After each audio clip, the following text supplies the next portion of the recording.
लोकसभा में बारामूला से सांसद इंजीनियर रशीद ने आज तीखे तेवरों के साथ कश्मीर की सियासत पर बड़ा हमला बोला है।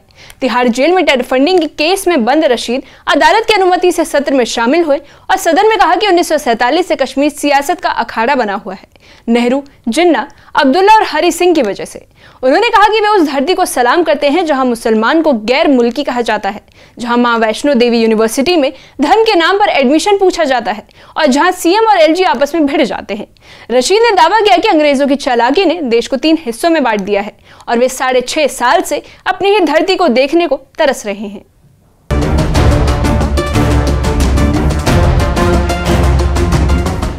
निसार तेरी गलियों पे ए वतन कि जहां चली है रस्म कोई सर उठा के न चले। लोकसभा में खड़े होते ही इंजीनियर रशीद ने कश्मीर की सियासी तस्वीर पर सीधा हमला बोला है। उन्होंने कहा कि कश्मीर आज राजनीति का अखाड़ा बन चुका है, जहां जनता की तकलीफों से ज्यादा सत्ता की लड़ाइयों पर ध्यान है। मैं सलाम पेश करता हूं उस कश्मीर की धरती को जिसे पंडित जवाहरलाल नेहरू, अली मोहम्मद जिन्ना, सरदार पटेल, मरहूम शेख मोहम्मद अब्दुल्ला, महाराजा हरी सिंह की नाआकबत अंदेशों की वजह से 47 से आज तक एक सियासी अखाड़ा बनाकर वहां पर मारदाड़ का मैदान बना दिया गया। इंजीनियर रशीद ने 1947 की राजनीति और उसके किरदारों जैसे नेहरू, जिन्ना, अब्दुल्ला और हरी सिंह का भी जिक्र किया। उन्होंने कहा कि कश्मीर की मौजूदा परेशानियों की जड़ें उन्हें पुराने राजनीतिक फैसलों में दबी है, जिन्होंने यहाँ की पहचान, भूगोल और जन भावनाओं को हमेशा विवादों में रखा।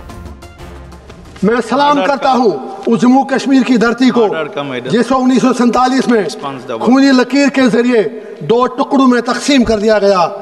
मैं सलाम पेश करता हूँ अपनी मातृभूमि को जिसके साथ मोहतरम जवाहरलाल नेहरू से लेकर नरेंद्र मोदी जी तक ने बहुत बड़े वादे किए, लेकिन एक भी वादा पूरा नहीं किया।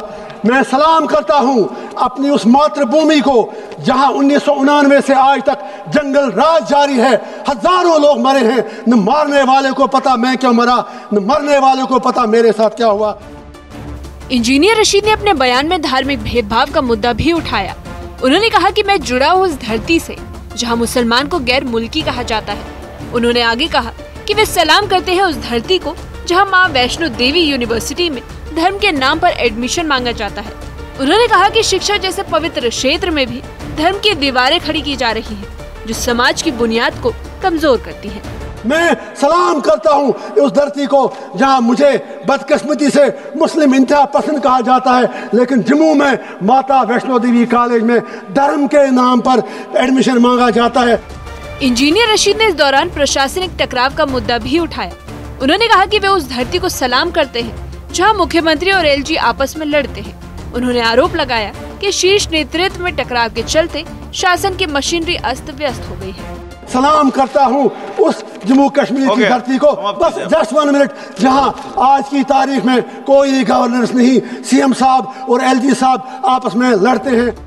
इसी के साथ इंजीनियर रशीद ने ये भी बताया कि उन्होंने प्रधानमंत्री को एक चिट्ठी भेजी है। इस पत्र में उन्होंने लिखा कि सीएम ऑफिस और एलजी प्रशासन के बीच बढ़ती दूरी ने राज्य में अनिश्चितता बढ़ा दी है। उनका आरोप है कि फैसले लेने की गति बेहद धीमी हो गई है, विकास रुक गया है और उलझनों में फंसते जा रहे हैं। इंजीनियर रशीद ने पीएम से अनुरोध किया है कि वे स्थिति को सामान्य करने के लिए तत्काल हस्तक्षेप करें। इंजीनियर रशीद के बयान ने संसद के भीतर भी गहरी बहस छेड़ दी है। विपक्ष और सत्ता पक्ष के कुछ नेताओं ने उनके आरोपों पर जमकर हमला किया, जबकि कुछ ने कश्मीर की वास्तविक समस्याओं की ओर ध्यान दिलाने वाला कदम बताया।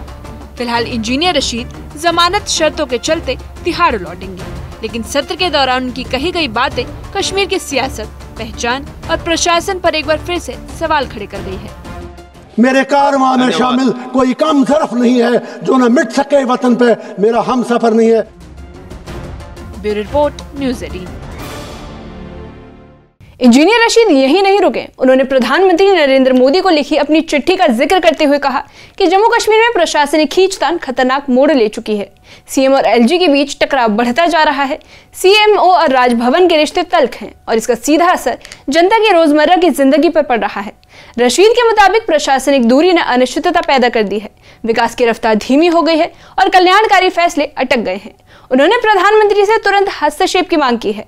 उनका यह बयान जेल से आकर सदन में रखी गई सियासी आग आने वाले दिनों में जम्मू कश्मीर की राजनीति को एक और अशांति फैला सकती है और इस बहस का केंद्र अब सिर्फ सियासत नहीं बल्कि शासन और भरोसे का संकट बन चुका है।